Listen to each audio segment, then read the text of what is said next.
우리 성도 여러분, 우리는 종종 신앙을 자동적이라고 생각하는 경향이 있습니다.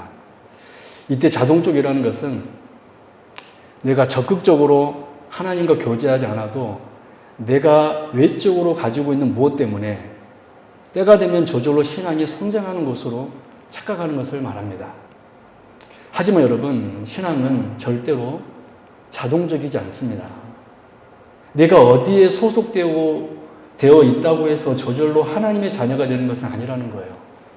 오히려 가장 영적인 공동체에 가장 나태한 신자가 있을 수가 있고, 가장 신앙 고백적인 교회 속에 가장 불순한 주의 백성들이 존재할 수 있다는 거예요. 마치 가장 정말로 완벽할 것 같은 그 예수님의 제자 중 12명 중에 한 명이 누가 있었습니까? 가룟 유다가 있었습니다. 여러분, 그거 좀 신기하지 않아요? 예수님이 가르쳤던 그 제자 중에, 그것도 120명도 아니고 특별히 12제자를 선별했는데, 물론 70인 제자도 있었지만 그 12제자 중에서도 한 명이 배신자가 있었다는 거예요. 참 저는 그거 보면은 여러 가지 생각이 듭니다. 아, 그렇구나. 예수님에게 정말 직접적으로 배우고 또 그 심지어 기적도 눈으로 직접 본 자도 그 예수님을 죽이는데 동참했다라는 거예요. 참 아이러니죠, 어떤 의미에서 볼 때. 그래서 여러분, 가장 영적인 공동체 안에 가장 영적이지 않는 사람이 있을 수 있다는 것입니다. 그래서 오늘 우리는 어떤 의미에서 볼 때 가장 복된 언약의 계승자인 이삭의 가정 속에서 제 면모를 살펴보면서 우리의 구원은 절대로 자동적이지 않을 뿐만 아니라 우리가 언약의 가정 속에 있다 할지라도, 우리가 이렇게 언약의 공동체 안에, 세움교회 안에 있다 하더라도 하나님과의 관계가 자동적으로 유지되는 것이 아님을 우리가 오늘 말씀을 통해서 확인해 보도록 하겠습니다. 그래서 오늘 이 시간 본문을 통해 그 이삭의 가정에서 일어나고 있는 그 불신앙의 모습을 우리가 살펴보면서 더욱더 근신하면서 깨어있을 수 있는 저와 여러분 될 수 있기를 주님의 이름으로 축원합니다. 오늘은 크게 한 가지 주제를 가지고 말씀 여러분 나누도록 할게요. 오늘 말씀을 통해서 하나님께서 말씀하신 메시지는 뭐냐면, 언약의 장막에 있어도 죄 지을 수 있고, 그래서 우리는 늘 방심하지 말아야 한다는 거예요. 여러분, 오늘 본문 24절, 26절, 24절, 26절 같이 읽습니다. 시작. 그 해산 기한이 찬즉 태에 쌍둥이가 있었는데 먼저 나온 자는 붉고 전신이 토록 같아서 이름을 에서라였고, 후에 나온 아우는 손으로 에서의 발꿈치를 잡았으므로 그 이름을 야곱이라 하였으며, 리브가가 그들을 낳을 때 이삭이 60세였더라. 아멘. 여러분, 이삭의 첫째 아들의 이름은 에서였습니다. 에서로 붓다라는 뜻을 가지고 있었습니다. 에서의 뜻은 뭐예요? 붓다. 그래서 에서는 그 이름 그대로 온몸이 붉고 털이 가득한 아이였습니다. 온몸이 붉고 털이 가득한 아이였습니다. 그리고 둘째 아들의 이름은 야곱으로 발꿈치를 잡은 자라는 뜻입니다. 이는 야곱이 태어날 때 쌍둥이 형 에서의 발꿈치를 잡고 태어나기 때문에 그의 이름이 발꿈치를 잡은 자, 야곱이 된 거예요. 그런데 오늘 본문 창세기 25장은 이들의 이름만 우리에게 가르치는 것이 아니라 이 두 아이, 에서와 야곱의 특성, 특별히 신앙에 대해서 직접적으로 이렇게 설명해 주고 있습니다. 먼저 에서의 신앙입니다. 에서의 신앙을 알 수 있는 대목이에요. 27절 같이 읽어보겠습니다. 27절 시작. 그 아들이 장성함에 에서는 익숙한 사냥꾼이었으므로 들 사람이 되고, 여러분 그분 언제란 뜻일까요? 익숙한 사냥꾼이었으므로 들 사람이 되고, 이것이 에서의 신앙의 특성입니다. 여러분, 성경은 에서에 대해 뭐라고 이야기하고 있냐면, 먼저 익숙한 사냥꾼이라고 하면서 들 사람이라고 설명하였습니다. 여러분, 성경이 에서에 대해서 특별히 익숙한 사냥꾼, 들 사람, 여러분 들 사람은 꼭 짐승 같잖아요. 들 사람이라고 하였는데, 여러분 혹시 익숙한 사냥꾼, 하니까 여러분 생각나는 혹시 성경에 인물 있습니까? 익숙한 사냥꾼. 이런 생각나는 인물 있죠. 창세기 10장에 니므롯이 생각날 것입니다. 여러분 창세기 10장 9절 같이 읽어볼까요? 시작. 그가 여호와 앞에서 용감한 사냥꾼이 되었으므로. 여러분 용감한 사냥꾼이 되었다는 것은 절대로 좋은 의미가 아닙니다. 절대 좋은 의미가 아니에요. 니므롯 하면 사냥꾼이었습니다. 즉 사람을 죽이는 자. 여기서 사냥한다는 것은 짐승을 사냥하는 것이 아니라 사람을 죽이는 그 군주라는 거예요. 그렇습니다. 그러므로 우리는 이 에서의 성품이 어떠했는지를 가히 짐작할 수 있는데 익숙한 사냥꾼, 즉 이 에서는 니므롯과 같이 사냥꾼이었다라는 것입니다. 사냥꾼. 실제로 훗날 이 에서는 야곱이 자신의 축복을 가로챘다는 것을 알고 여러분 어떻게 했습니까? 세상의 친동생을 죽이려고 했습니다. 여러분 얼마나 여러분 난폭한 사람입니까? 축복 뺏었다고 그냥 뭐 말다툼하고 끝난 것이 아니라 죽이려고 어머니 아버지만 돌아가시면 내가 저놈을 죽이겠다. 사냥꾼인 거예요. 마치 니므롯과 같이. 이것이 바로 에서의 신앙의 모습이었습니다. 반면 야곱은 어떻습니까? 성경은 이 야곱에 대해서 어떻게 설명하고 있습니까?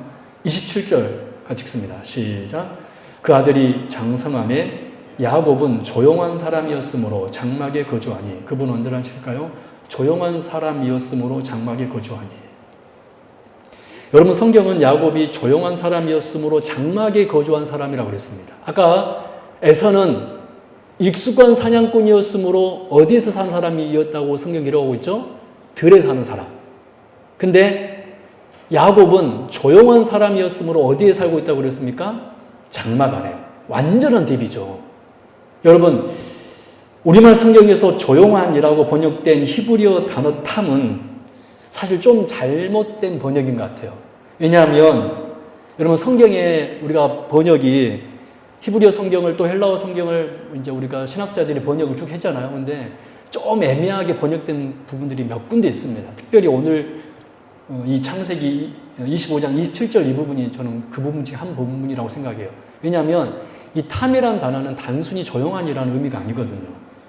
우리는 이 의미 때문에 마치 야곱의 성격이 조용한 사람, 마치 그래서 여러분 목사님들이 많이 이런 설교 많이 했을 겁니다. 야곱은 아주 내성적이었다, 여자 같은 사람이었다. 그런 설교 들어봤어요? 안 들어보셨어요? 들어보셨죠? 저도 어렸을 때 그랬거든요. 목사님들 그러더라고요. 야곱은 이 에서는 털복숭이 야성적인 사람이었고 반대로 야곱은 맨날 집에만 있는 엄마랑 같이 사는 그런 유약하고 약하고 그런 사람으로 생각하는 거예요.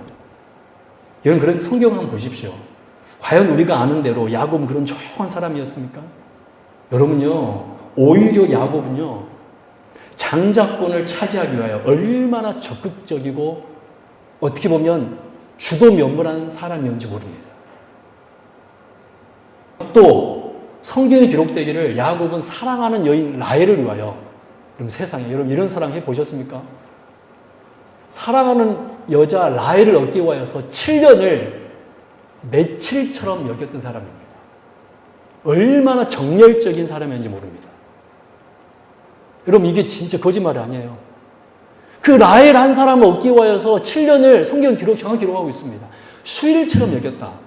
오늘 우리 두 청년이 왔는데 우리 남자 형제 이름 제가 안 물어봐서 모르는데 우리 옆에 있는 자매를 그렇게 귀하게 여길 수 있기 바랍니다.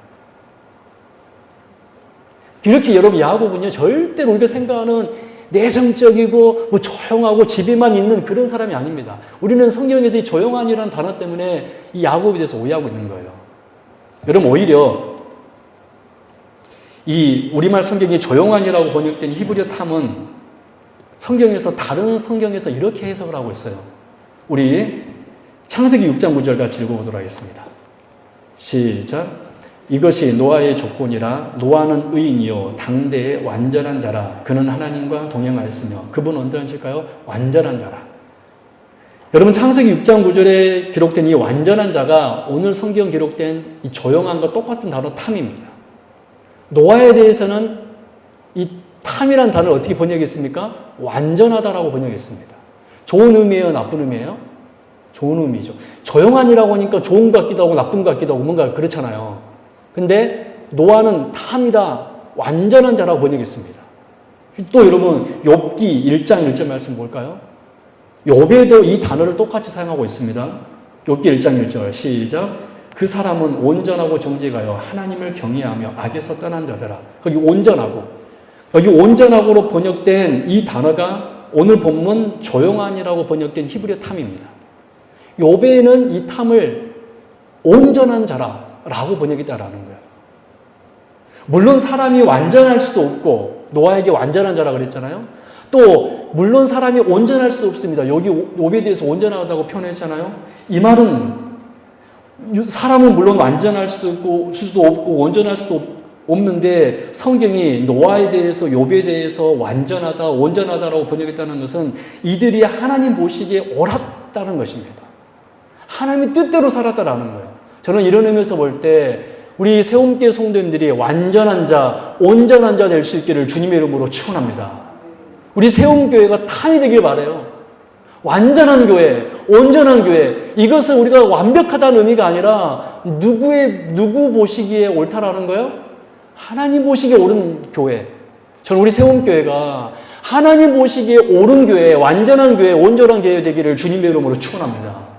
우리가 그렇게 기도하십시다. 오늘 하나님, 우리 세움교회 완전한 교회 되게 하여 주옵소서. 온전한 교회 되게 하여 주옵소서. 여러분, 그래서 오늘 본문 우리가 창세기 25장 27절에서 야곱을 조용한 사람이라고 번역했는데 그렇게 번역할 것이 아니라 오히려 어떻게 번역해야 되냐면 야곱은 완전한 자다, 경건한 사람이다 라고 번역해야지 정말 옳은 번역입니다. 야곱은 어떤 사람이었어요? 경건한 사람. 에서와 완전히 반대되게 야곱은 경건한 사람이었습니다. 우리는 또 이 사실을 어디에서 알 수 있냐면 야곱이 경건한 사람이었으므로 그가 어디에 거주했다고 성경 기록하고 있죠? 장막에 거주하니. 여러분, 성경에서 장막하면 여러분 어떤 단어가 여러분 연상이 되십니까? 성막이 연상되시죠. 성경에서 장막은 굉장히 좋은 의미입니다. 근데 야곱을 가리켜 장막 안에 사는 사람이라고 이야기하고 있어요. 여러분 이것을 문자적으로 야곱 맨날 텐트 안에서 엄마 옆에서 엄마 젖 빨고 있겠구나 이렇게 생각하지 말라라는 거예요. 야곱이 장막 안에 거했다라는 것은 뭔 말이냐면 야곱이 하나님 안에 살고 있었다라는 의미인 것입니다. 할렐루야. 우리가 생각할 때는 야곱은 조용한 사람이니까 맨날 집에만 있고 엄마 앞에만 있는 그런 내성적인 사람, 반대로 에서는 야성적이고 그래서 아빠가 좋아하는 사람, 이렇게 우리가 성경을 이해하는데 그것이 아니라는 것입니다. 에서는 불의한 자였고 야곱은 어떤 사람이었습니까? 경건한 사람이었다라는 거예요. 하나님 안에 있었던 경건한 사람이 이 야곱이었다라는 것입니다. 성경은 오늘 우리에게 그 사실을 가르치고 있는 거예요. 그래서 이 두 사람의 이제 신앙의 특징에서 결정적으로 알 수 있는 사건이 오늘 발생합니다. 우리가 잘 알고 있는 그 유명한 어떤 사건이냐면 팥죽 사건이에요. 붉은 죽 사건. 여러분 우리가 이 이야기를 마치 동화같이 재미있는 이야기 정도로만 가볍게 생각하는데 사실 여러분 이 사건은요. 성경이 이 사건을 특별하게 기록하고 있잖아요. 소위 말하는 팥죽 사건. 저는 맨날 제가 좋아하는 음식 중에 팥칼국수 제가 진짜 좋아하거든요. 그래서 틈만 나면 혼자 팥칼국수 먹으러 갑니다. 근데 제가 팥칼국수 먹을 때마다 항상 이 사건이 생각나요. 에서가 먹었던 이 붉은 죽. 아마 팥죽이 아닌가. 옛날 성경은 팥이라고 나와 있는데 요즘은 붉은지라고 번역되어 있더라고요. 정확하게 모르니까. 여러분, 소위 말하는 이 유명한 팥죽 사건. 여러분, 이 사건은요, 단순히 어린아이들에게 들려주는 재미난 그런 성경에 나오는 동화 이야기가 아닙니다. 이 사건은요, 야곱과 에서의 신앙에 대해서 결정적으로 보여주는 사건이었습니다.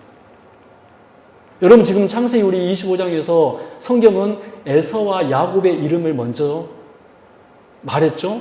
그런 다음에 그들의 신앙의 특성에 대해서 말해 주었습니다. 에서는 익숙한 사냥꾼, 들사람, 즉 니무롯과 같은 사람. 그러나 야곱은 어떤 사람? 경건한 사람. 어디 안에 거하는 사람? 하나님의 장막 안에 거하는 사람. 완전한 대입을 이루고 있어요. 그러면서 이 파죽 사건을 기록하고 있는 거예요. 즉, 이 파죽 사건은 야곱과 에서에 대한 신앙의 경건의 묘사가 아주 적나라하게 드러난 사건이라는 것입니다. 여러분, 야곱의 말을 들어보십시오. 야곱은 지금 굉장히 진지합니다. 33절 같이 읽어볼까요? 시작. 야곱이 이르되 오늘 내게 맹세하라. 그분 언제나 칠까요? 맹세하라. 여러분, 이 사건은요 그냥 우리가 넘어갈 그런 이야기가 아닙니다. 야곱은 지금 굉장히 진지합니다. 맹세하라. 여러분, 성경에서 맹세는 그냥 보통 그런 것이 아닌지 여러분 아시잖아요. 언약을 맺는 것은 맹세하라. 그래서 읽어볼까요? 에사가 맹세하고 장자의 명분을 야곱에게 판지라. 여러분, 지금 야곱은 형 에사에게 장자권을 산다고 했을 때 맹세하라고 말합니다. 맹세하라. 여러분, 맹세하라. 히브리어 샤바라는 단어는 아브라함이 그 블레셋 왕 아비멜렉과 언약을 체결할 때 썼던 그 단어예요. 언약을 체결했다는 뜻입니다. 그러므로 이 파죽 사건은 요즘 상황으로 하면 배가 고픈 형이 학교 끝나서 와서 지금 라면 끓여 먹고 있는 동생한테 좀 달라고 하니까 그걸 주겠다 안 주겠다 하면서 토닥토닥 거리는 형이 끓여 먹어 하는 요즘 아이들의 일상생활에서 쉽게 벌어질 수 있는 그런 상황이 아니라는 것입니다. 제가 어렸을 때 라면을 참 좋아했었는데 제가 라면 끓여 먹고 있는데 갑자기 우리 형들이 오면 그렇게 싫었습니다. 왜 그랬습니까? 내가 끓인 거 다 뺏어 먹으니까. 여러분, 이 사건은 그런 정도의 요즘 우리 아이들에게서 일어나는 굉장히 비슷하잖아요. 그래요, 안 그래요? 배고파 죽겠는데 마침 동생이 지금 팥죽 끓이고 있는 것입니다. 그러니까 팥죽 달라라는 거예요. 그러니까 동생이 그냥 형 나한테 장자 명분 팔아. 알았어. 이 정도의 여러분 사건이 아니라는 것입니다. 야곱은 지금 굉장히 진지합니다. 맹세하라. 그래서 에서는 맹세했고 장자의 명분을 팔았습니다. 말하자면 이 파죽 사건은요, 여러분, 장자권을 쟁취하기 위하여, 여러분, 성경에서 우리가 지난주에 배웠잖아요. 2주에 배웠습니까? 성경에서 장자권은 어떤 특권이었습니까? 먼저 누구의 소유라는 의미였습니까? 여러분, 기억하시죠? 하나님의 소유라는 의미였습니다. 성경에서 장자권은 어떤 특권이었습니까? 하나님의 복의 대표자가 되었다라는 거예요. 그러므로 장자권은 여러분 대단한 권리입니까? 아니면 하찮은 권리입니까? 그럼 대답을 해보실래요? 대단한 권리입니까? 하찮은 권리입니까? 이스라엘 백성들에게 있어서 내가 하나님의 소유가 된다는 게 얼마나 여러분 대단한 권리입니까? 야곱은 지금 이 장자권을 지금 소유하고 싶은 거예요. 뭐가 되고 싶은 거예요? 하나님의 소유가 되고 싶은 것입니다. 할렐루야. 여러분, 지금 이 야곱의 신앙이 느껴지십니까? 근데 반대로 에서는 그 장자권을 하나님의 소유가 된다라는 복의 대표자라는 이 명분을 하찮게 여기고 팥죽 한 그릇을 팔아버립니다. 여러분, 이 사건은요, 그래서 에서과 야곱의 신앙의 정도가 얼마나 차이가 있었는가를 우리가 볼 수 있는 사건이라는 거예요. 그런데 여러분, 실제로 에서는 장자권을요, 하찮게 얘기했습니다. 여러분, 34절 보십시오. 성경이 정확하게 증거를 하고 있습니다. 여러분, 우리가 장자권은 하나님의 소유라는 의미와 함께 하나님의 복의 대표자라는 엄청난 특권이라고 그랬습니다. 근데 에서가 어떻게 하고 있는가? 우리 34절 같이 읽어볼까요? 시작. 에서가 먹으며 마시고 일어나 갔으니 에서가 장자의 명분을 가볍게 여김이었더라. 여러분, 에서는 장자의 명분을 어떻게 여겼어요? 그냥 먹고 가고 가볍게 여기는 거예요. 여러분, 여기서 가볍게라는 단어도 사실은 가볍게라는 단어보다는 우습게라는 단어가 더 정확한 의미입니다. 우습게 여긴 거예요. 하나님의 복을, 여러분, 하나님의 복이 눈에 보여요, 안 보여요? 보입니까, 안 보입니까? 안 보입니다. 심지어 소위 말해서 우리가 예수 잘 믿는다고 해서 곧바로 내일 아침 천지개벽이 일어나던가요? 여러분, 우리는 이 족장 시대랑 우리랑 사는 시대가 공기가 다를 거라고 생각을 해요. 그런 생각이 들어요, 안 들어요? 마치 이 야곱과 이삭이 살았을 때는 뭔가 하나님의 그 충만한 공기가 가득해가지고 막 그냥 하루하루 살면서 느껴질 것처럼 생각돼요, 안 돼요? 근데요, 아닙니다. 그때나 지금이나 그냥 일상이에요. 에서에게는 그렇게 느껴졌을 것입니다. 그냥 뭐 장자권 뭐 이거 있으나 마나 없으나 마나. 여러분, 히브리서 12장 16절 말씀 보십시오. 정말 성경은 이 에서를 어떻게 평가하고 있는가? 같이 읽을까요? 시작. 음행하는 자와 혹 한 그릇 음식을 위하여 장자의 명분을 판 에서와 같이 망령된 자가 없도록 살피라. 여러분, 성경은 에서를 어떻게 평가하고 있습니까? 망령된 자라고 평가하고 있습니다. 한 그릇 음식 때문에 장자의 명분을 판 망령된 자. 망령된 자. 저는 우리 세운교 성도님들이 망령된 자가 아닌 하나님의 장자권이 나에게 있다는 것 때문에 기뻐하며 즐거워할 수 있는 주의 백성을 될 수 있기를 주님의 이름으로 축원합니다. 네가 하나님의 소유가 되었다는 것, 이 하나님의 복의 대표자가 되었다는 것, 눈에 보이지 않지만 내일 즉시 내 기도가 응답되지 않아요, 여러분. 그래서 그냥 대단해 보이지 않습니다. 우리가 예수 믿고 산다는 것이. 그러나 저는 우리 성도님들이 정말 이 하나님의 장자권을, 이 복을, 여러분 우리가 장자권에 대해서 배웠잖아요. 우리에게 장자권을 주기 위해서 참 장자이신 누가 여러분 비천하게 되었습니까? 예수 그리스도께서 비천하게 됐다는 것도 우리가 배웠잖아요. 여러분 창세기 25장의 오늘 본문 파죽 사건은요, 지금 이 에서가 얼마나 육적인 사람이었는지, 그가 얼마나 하나님의 복을 멸시한 사람이었는지를 실제적으로 증명해주는 사건이었습니다. 그렇습니다. 에서는요, 음식 한 그릇으로, 죽 한 그릇으로 장자의 명분을 판 망령된 자였고, 야곱은 그 방법은 좀 그랬지만, 하나님의 복을 그래도 참으로 귀하게 여겼던 경건한 사람이었는 줄로 믿습니다. 저는 우리 성도님들이요, 하나님의 복을 정말 받고 싶어서 하나님의 복을 귀하게 여기는 주의 거룩한 백성이 될 수 있기를 바랍니다. 여러분, 오늘 우리가 수예배 나오는 거 여러분 어떻게 어떤 마음으로 나오셨습니까? 저는 우리 성도님들 오늘 예배 나올 때 오늘 어떤 말씀이 나에게 주어질까? 하나님이 어떤 복을 주실까? 저는 그렇게 기대하는 마음으로 교회에 나왔을 거라 믿습니다. 할렐루야. 여러분, 우리는 그런 마음으로 나와야지 야곱 같은 사람이에요. 오늘 피곤해 죽겠는데 교회 갈까 말까? 그냥 오늘 넘길까? 여러분, 우리가 그런 마음이 아니라 야곱처럼 내가 장자다. 하나님께서 약속하지 않았냐? 큰 자가 어린 자를 섬기라. 여러분, 야곱이 이 언약을 알았을까요? 몰랐을까요? 알았을 것입니다. 엄마 리브가가 분명하게 말했을 거예요. 야곱아, 네가 계승자다. 그래서 야곱은 내가 장자라는 것을 알고 있어. 그래서 장자의 명분을 받고 싶은 거예요. 사랑 여러분,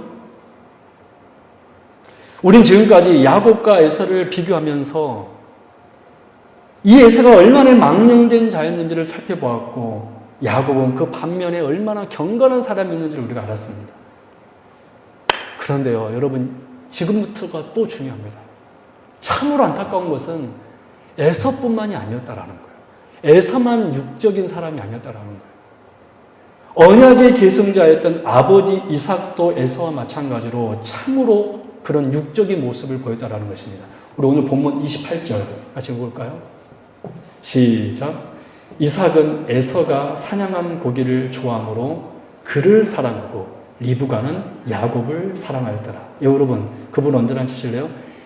이삭은 에서가 사냥한 고기를 좋아하므로. 그분 언제나 칠까요?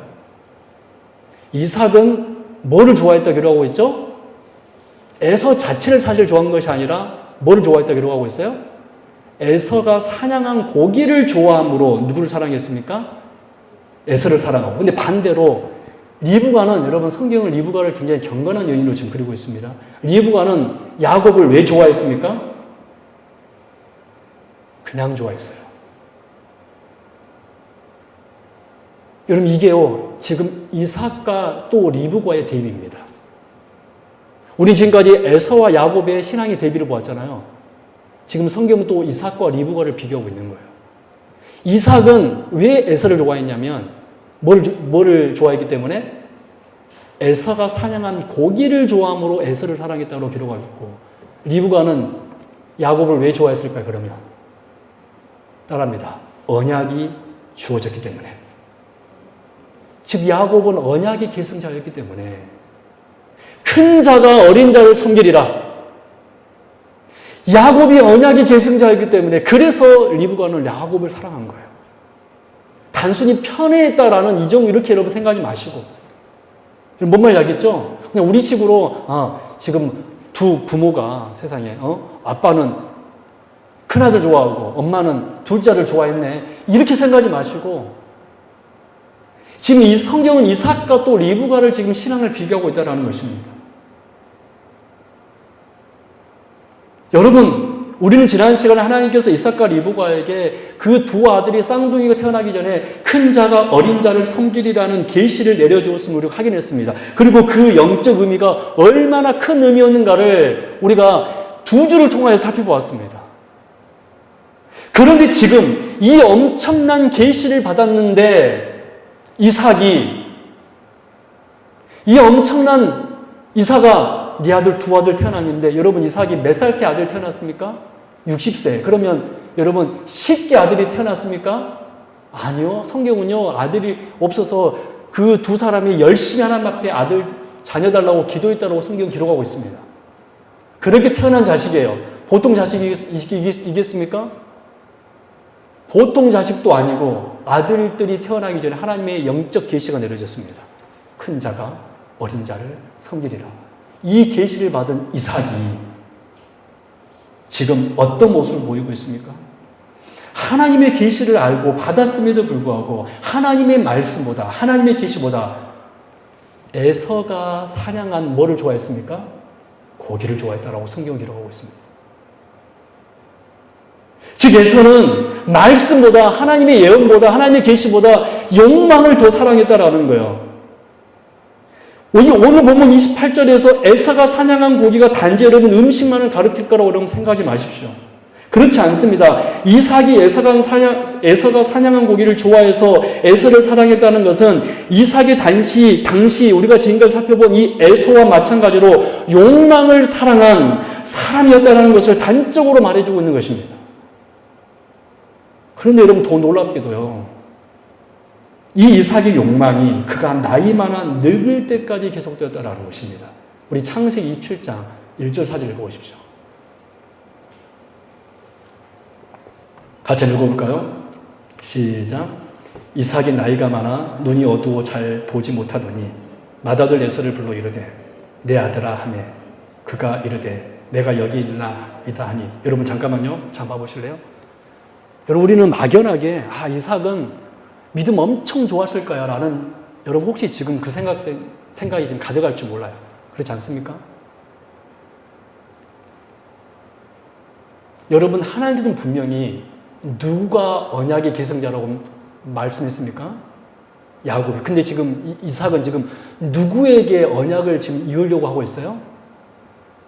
에서. 그러면 이삭이 지금 정상적인 모습입니까? 아니면 신앙의 모습입니까? 아니면 불신앙의 모습입니까? 불신앙의 모습이에요. 하나님의 뜻이 정확함에도 불구하고 그 뜻을 알면도 불구하고 거부하고 있는 거예요. 왜 이삭이 거부하고 있는지 한번 보십시오. 그래서 여러분 이삭의 가정에 이렇게 복잡한 일들이 일어난 것입니다. 계속 읽어볼까요? 시작. 이삭이 이르되 내가 이제 늙어 어느 날 죽을는지 알지 못하니 그런즉 내 기구 곧 화살통과 활을 가지고 들어가서 나를 위하여 사냥하라. 누굴 위하여? 나를 위하여 사냥하여. 계속 있습니다. 내가 즐기는 별미를 만들어 내게로 가져와서 먹게 하여 내가 죽기 전에 내 마음껏 너에게 축복하게 하라. 여러분, 너무나 충격적이게도 이삭은 여전히 어떤 것을 사랑하고 있습니까? 에서가 사냥한 고기를 사랑하고 있습니다. 아직도 여전히 이삭은 지금 뭘 사랑하고 있냐면 에서가 사냥한 그 별미를 지금 먹고 싶은 거예요. 너무나 충격적이게도 이삭은 여전히 욕망을 놓지 않았다는 것을 알 수 있습니다. 내가 즐기는 별미를 만들어 내게로 가져와서 먹게 하여 내가 죽기 전에, 무슨 말씀입니까? 자기가 죽더라도 누구에게 축복하겠다는 것입니까? 에서에게. 하나님의 뜻은 누구에게 축복하는 것이었습니까? 야곱에게. 충격적입니다. 죽기 전에 그가 해야 할 일은 야곱에게 언약을 계승해야 되는데 세상에도 만상에나 이 이삭은 죽기 전에 누구에게 언약을 계승하려고 하고 있습니까?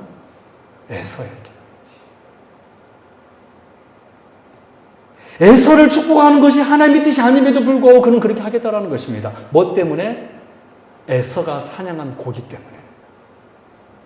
사랑하는 여러분, 우리는 지금까지 에서와 야곱 그리고 이삭과 리브과의 신앙을 함께 살펴보았습니다. 우리가 긴 시간 동안 이 네 사람의 모습을 짧게 살펴보았는데, 그렇다면 이제 하나님께서 오늘 창세기 25장과 창세기 27장의 이 두 사건을 통하여서 우리에게 말씀하고 있는 영적 메시지는 무엇입니까? 한마디로 이것입니다. 언약의 장막 안에 있어도 우리가 욕망에 사로잡힐 수 있다라는 거예요. 심지어 내가 언약의 계승자임에도 불구하고, 언약의 계승자가 아닌 에서는 뭐 그렇다 치더라도, 그렇지 않습니까? 언약의 계승자가 아닌 에서는 뭐 그렇다 치더라도 언약의 계승자였던 이삭까지도 음식을, 자신의 욕망을 하나님의 말씀보다, 하나님보다 더 사랑해버렸다라는 거예요. 즉 그들은, 이 에서와 이삭은 하나님과 언약의 장막 안에 있었지만 하나님보다 자신의 욕망을 더 사랑해버렸다라는 것입니다. 비록 장자권을 차지하기 위하여서 암투를 쓴 야곱 역시 여러분 솔직히 그다지 잘한 것은 아니었습니다. 또 심지어 아버지 이삭을 속여서 그 축복을 받으려고 했던 그 행동 절대로 여러분 옳은 것은 아니었습니다. 그러나 적어도 야곱은 뭐는 있었냐면은 어떤 것을 귀하게 여긴 거예요? 하나님의 계시. 누가 축복을 받아야 된다? 내가 언약의 계승자이다. 한번 따라 봅니다. 내가 언약의 계승자이다. 여러분, 이거 여러분 절대로 놓지 말기 바랍니다.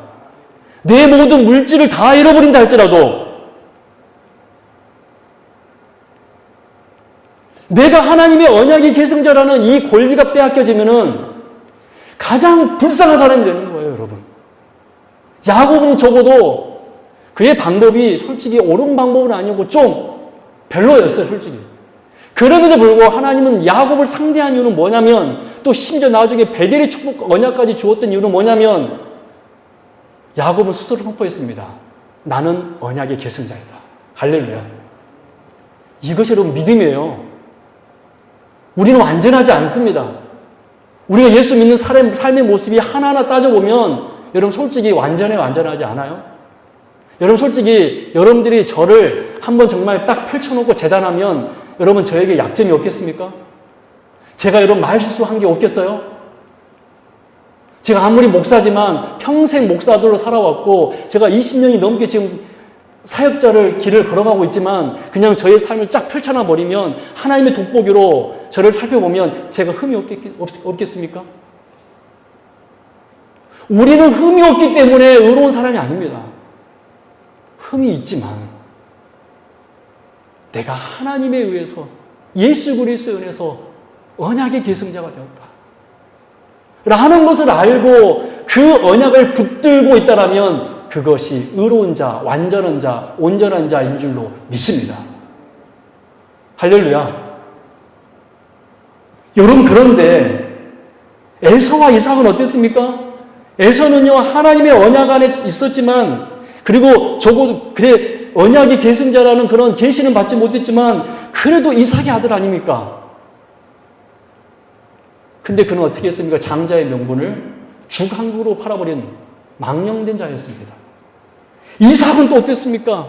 그 정말 아브라함의 아들, 심지어 번제단 위에서 창세기 22장 보면 어땠습니까? 아버지가 자기를 번제로 드리려고 했을 때 이삭이 여러분 요동했다, 반항했다 말이 있습니까, 성경에? 그런 신앙이었던 이 이삭조차도 심지어 큰 자가 어린 자를 섬기려는 하나님의 이 놀라운 계시의 말씀을 받았음에도 불구하고 뭐를 사랑해버렸습니까? 에서가 사냥한 고기를 더 사랑해버린 거예요. 사랑 여러분, 사탄은 이렇게요. 여러분 잘 들으십시오. 사탄은 이렇게 하나님의 장막 안에 있었던 에서와 이삭의 틈새를 노려 그들에게 들어와 그들이 욕망에 사로잡힌 사람으로 만들어버렸습니다. 물론 나중 이삭이 이 모든 일을 알고 회개했겠죠. 마치 여러분 에덴 동산에 있었던 아담과 하와에게 누가 들어왔습니까? 여러분 솔직히 이삭보다 더 완벽한 사람은 누구였습니까? 아담 아니었습니까? 여러분 이 중에 아담보다 더 의롭고 완전한 자 있습니까? 근데 그 아담조차도 누가 여러분 그 틈새를 노리고 들어왔습니까? 사탄 뱀이 들어온 거예요. 여러분 이거 아셔야 됩니다. 우리는 성경 인물을 너무 위대하게 위인으로 생각해가지고 그들이 완벽하게 흠없는 사람이라고 생각합니다. 아니요. 그들도 여전히 우리와 똑같이 죄인이었습니다. 여러분 지금 이삭의 모습 보고 있잖아요. 이 사탄이요, 이 이삭의 틈을 들어온 거예요. 그래서 그들로 하여금 욕망에 사로잡히게 만들어버린 것입니다. 마치 아담과 하와에게 들어와 그들로 하여금 하나님의 말씀보다, 먹지 말라는 하나님의 말씀보다 먹으라는 마귀의 말을 듣고 뭐를 따먹어버립니까? 선악과를 따먹어버리잖아요. 그러므로 우리는 여러분 신앙생활 하면서 우리 성도 여러분 부탁드립니다. 마귀 사탄이 지금도 우리에게 들어와 언제나 우리의 틈새를 노리고 있다는 것을 알아야 돼요. 조금만 틈만 있으면요, 마귀는요, 우리의 신앙을 흔들어 버립니다. 여러분, 우리가 어제까지 신앙생활 잘하셨습니까? 심지어 오늘도 여러분 하루 종일 제가 여러분들이 어떻게 사는지 몰라요. 정말 말씀대로 잘 살았습니까? 그러나 여러분 기억하십시오. 내일 넘어질 수 있습니다. 여러분, 그래서 사도 베드로가 뭐라고 우리 고민했습니까? 우리 마지막으로 이 말씀 한번 볼까요? 베드로전서 5장 8절 9절. 사도 베드로가 이렇게 우리 고민합니다. 시작. 근신하라, 깨어라. 너희 대적 마귀가 우는 사자같이 두루다니며 삼킬 자를 찾나니 너희는 믿음을 굳건하게 하여 그를 대적하라. 이는 세상에 있는 너희 형제들도 동일한 고난을 당하는 줄을 알미라. 여러분, 우리가 얼마나 대단해서 목사님 저는 흔들리지 않아요. 목사님 저는 시험 들지 않아요. 여러분 자랑할 수 있나요? 여러분 그렇게 여러분 당당할 수 있나요?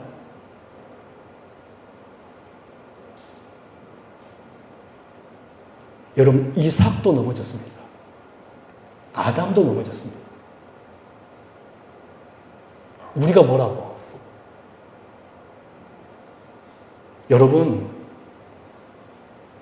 사실 마귀는요 이제 막 들어온 성도를 잘 안 건드려요. 또 예수 믿지 않는 사람들 잘 안 건듭니다. 왜? 그들은 예수 믿지 않는 사람은 원래 마귀 자식이니까. 마귀의 권세 아래 있으니까. 근데 마귀는요 어떤 사람을 건드는지 아십니까? 교회 안에서 특별히 직분자들을 건드려요. 왜? 그들을 흔들어버리면 교회가 흔들리니까. 여러분, 그러므로 우리가 지금 하나님의 장막 안에 있다고 할지라도 우리는 절대로 방심해서는 안 됩니다.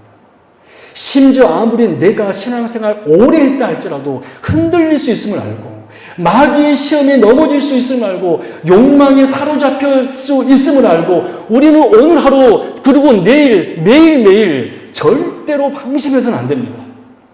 그래서 우리는 끊임없이 십자가 앞에 우리를 여러분 주님 앞에 나아가야 됩니다. 내 자신을 부인하고 심지어 사도 바울은요 따라합니다.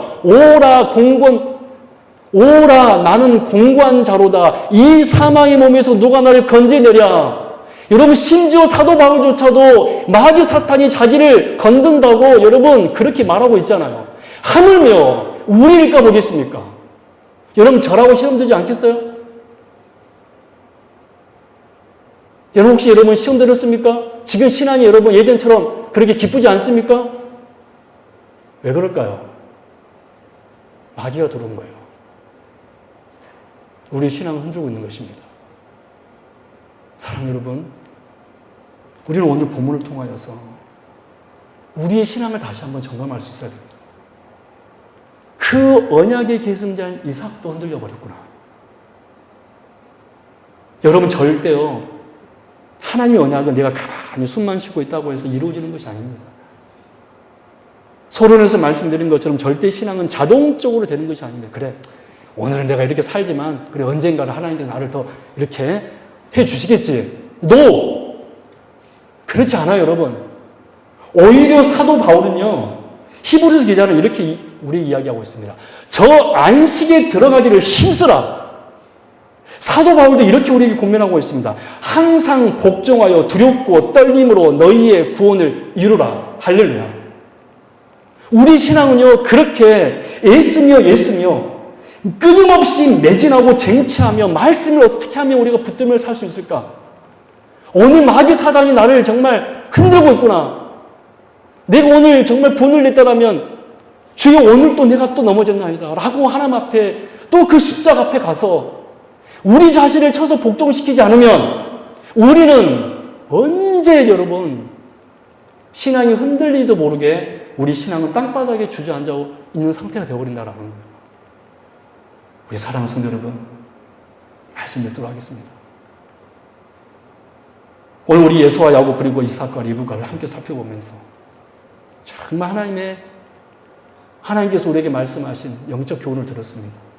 그것은 바로 하나님의 장막 안에 있어도 우리가 교회 안에 있어도 지금 심지어 예배 드리고 있는다 할지라도 욕망에 사로잡힐 수 있다는 거예요. 범죄할 수 있다는 것입니다. 흔들릴 수 있다는 것입니다. 그러므로 우리는 늘 삼킬 자를 두루찾고 있는 사탄의 괴략이 있음을 알고 언제나 한 그릇 음식을 위하여 사는 자가 아닌 언약 붙들 수 있는 죄, 거룩한 백성 될 수 있기를 바랍니다. 할렐루야. 여러분 큰 소리 한번 아멘 한번 해보십시오. 할렐루야.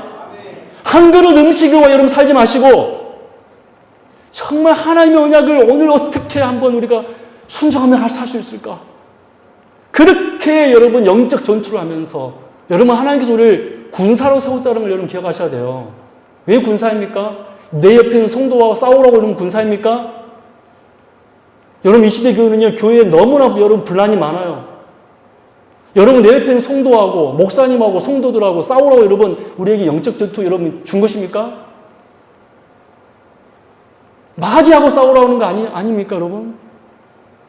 여러분 우리 정말로 한번 우리 신앙이 정말 경건한 신앙이 되기를 원하면서 주여 나는 하나님의 장자입니다.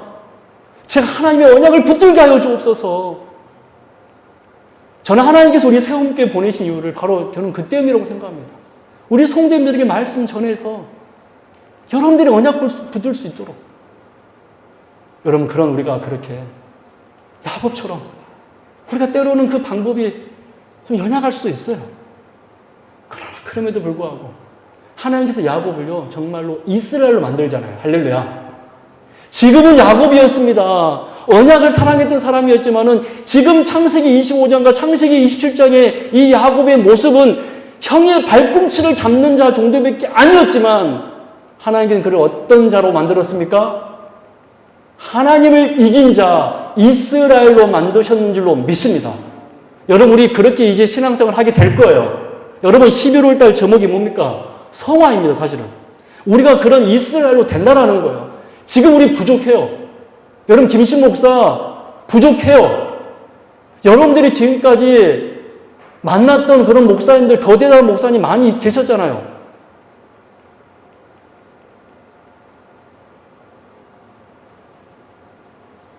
계셨잖아요. 근데 저도 하나님께서 만들어 가실 줄로 믿습니다. 여러분들도 귀하게 빚어갈 줄로 믿습니다. 기도하겠습니다. 하나님 아버지 감사합니다. 참으로 오늘 충격적인 이삭의 모습, 에서의 모습을 보았습니다. 그들은 언약의 장막 안에 있었지만 그들은 한 그릇 음식 때문에 하나님의 언약 대신 자신의 욕망을 구해버렸습니다. 주여. 우리가 신앙생활 하면서 정말 우리도 정말 신앙생활 잘하고 싶은데 어느 순간 넘어져 있을 때가 얼마나 많은지 모릅니다. 어느 순간 내 입술에서 불평이 나오고, 어느 순간 내 입술에서 불만이 나오고, 어느 순간 내 입술에서 비판이 나오고, 어느 순간 내 입술에서 나를 정죄하고, 어느 순간 내 입술에서 내 옆인 사람을 정죄하고, 어느 순간 기쁨이 사라져버렸고, 어느 순간 은혜 받지 못하고 있는 내 모습이 있습니다. 주여, 우리가 하나님의 장자입니다. 언약을 받은 사람들입니다. 주님, 우리 성도님들 이 언약 붙들고 끝까지 하나님 앞에서 복을 받는 주의 백성들 되게 하여 주옵소서. 감사드리며 거룩하신 예수 그리스도의 이름으로 간절히 기도드립나이다. 아멘.